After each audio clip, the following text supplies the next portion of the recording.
मीरा चरित नाम की एक यह पुस्तक है जिसको सौभाग्य कुंवरी राणावत जी ने लिखा है। नारायण दास जी भक्तमाली पूज्य मामा जी ने शुरुआत में ही लिखा है कि सौभाग्य दीदी का अति निकट संबंध उन दोनों परिवारों से है जिनको मीरा जी ने पहले पीहर के रूप में और फिर बाद में ससुराल के रूप में गौरवान्वित किया है। यानी मीरा जी के पीहर और ससुराल दोनों के साथ सौभाग्य दीदी जी का संबंध रहा है। और इस पुस्तक को आधिकारिक रूप से हम मीरा जी के चरित्र के रूप में मान सकते हैं। इसमें मीरा जी के प्राकट्य से लेकर के उनका मिड़ता का राठौड़ राजवंश और फिर जन्म शैशव से लेकर के सारी बातें एक आश्चर्यपूर्ण और जो हकीकत है, जो इतिहास है वो लिखा है। वो ये है कि योग साधना में मीरा जी ने योग साधना भी करी थी। मीरा जी ने उनको सिद्धि की प्राप्ति भी हुई थी और फिर लीला की अनुभूति करते हुए फिर अभिव्यक्ति में वे चली गईं। तो हम मीरा जी को केवल भक्ता ही मानते हैं कि वे बहुत बड़ी भक्त थी भगवान की। बहुत सही है, ये कोई गलत नहीं है।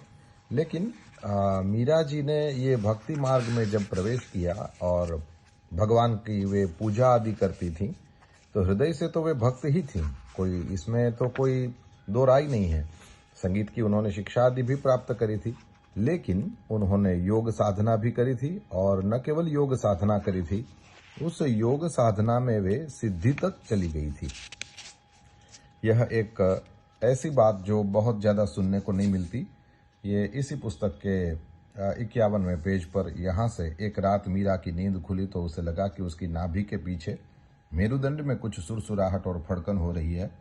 वो उठ बैठी और शीघ्रतापूर्वक भुजंगासन, मत्स्येंद्रासन, हलासन, सर्वांगासन, चक्रासन, शीर्षासन, ये देखो योगी के ही लक्षण है। ये योगिनी थी और योगिनी ही क्या, ये तो जन्म योगिनी थी। ये तो जन्म से ही जैसे सब कुछ जानती थी और फिर पद्मासन में बैठ गई हैं और देखो धीरे धीरे शरीर में होने वाले परिवर्तनों को सहने लगी।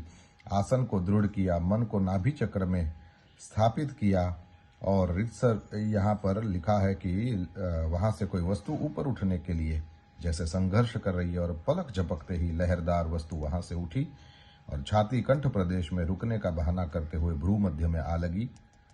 और देखिए प्रकाश प्रकाश और केवल अद्भुत आनंद। यह मीरा जी की योग साधना और केवल योग साधना ही नहीं लेकिन सिद्धि भी। तो ये देखिए श्याम कुंज में उनका समय बीतता था, तो ये श्याम कुंज में ही उनको इस तरह से योग सिद्धि भी प्राप्त हुई थी, ऐसा मान सकते हैं। तो ये जिन मीरा जी को हम हाथ में मंजीरा लिए अपने गिरधर नागर का स्मरण कीर्तन और उनका पूजन करते हुए देख पा रहे हैं, ये मीरा जी योगिनी भी थी।